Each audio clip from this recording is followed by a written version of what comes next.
It is time to take a look at your money here on Good Morning Quad Cities. The latest inflation report shows inflation rose from 3% to 3.2% in year over year in July.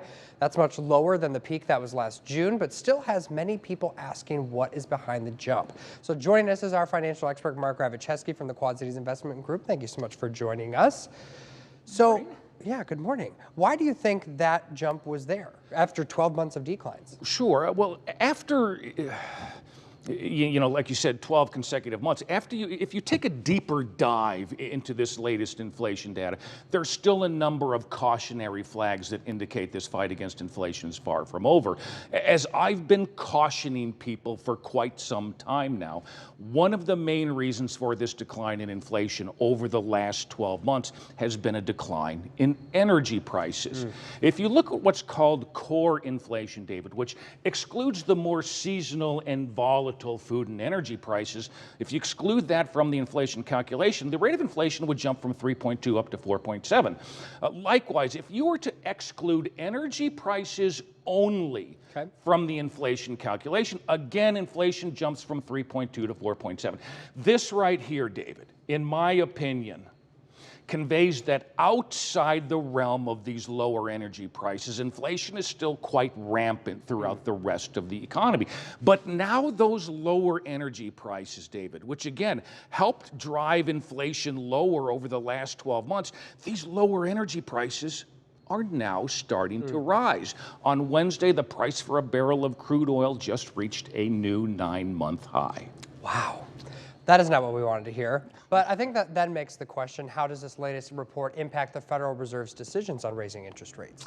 Well, hopefully we've got a picture of the world's, here we go, the world's greatest lawman, Barney Fife. Now, what did Barney Fife always say? Oh, gosh. Nip it in the bud. Okay. And that's exactly what the Federal Reserve is trying to do, once and for all, to nip this inflation in the bud. And if the Federal Reserve doesn't stay aggressive in trying to get this inflation under control, David, and that may very well mean additional interest rate hikes down the road, the Federal Reserve risks inflation reigniting. And look, we just saw inflation jump from 3 to 3.2%, and it risks inflation staying unnecessarily high, above 2% for a longer period of time. And the longer inflation remains above 2%, the longer it inflicts some level of pain on consumers, on businesses, and ultimately, David, the U.S. economy. You know, and you talk about nipping it in the bud, a lot of times family tries to help family, parents trying to help their kids out, maybe their adult children, a little bit of money to pay bills. How can a parent make the decision of, I just can't afford this? How do they decide how to use that money without risking their own? Well, you're right. It's understandable that parents want to help their kids out financially. But as a parent, in my opinion, your first consideration is to assess your time to retirement.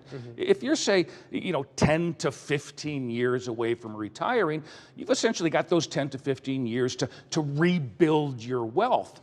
But if you're close to retiring or you're already retired, will that financial help put your own financial goals and financial plans at risk? Yeah, definitely going to be it's a hard decision to make if you're having to say no, of course. Yeah. But could there also be any tax advantages to giving money to a family member? Well, each parent can gift a lifetime exemption of about, $13 million tax-free. Oh, perfect. To each child. So, you're right. In most cases, there aren't any tax consequences. But, kind of as a caveat, you certainly want to consult with a CPA or tax professional on the latest IRS tax rules that are constantly changing. But one thing that many parents do is rather than wait until their death to then pass on their estate, they can gradually start gifting that estate to their children while they're still living. So just an option. Awesome. All right, Mark, thank you so much again, as always, for your excellent expertise. Great to see you again. And I'm glad Barney Fife was able to make Yes, make his appearance. Perfect. Thanks, Mark. Here's a look at what's coming up on GMA.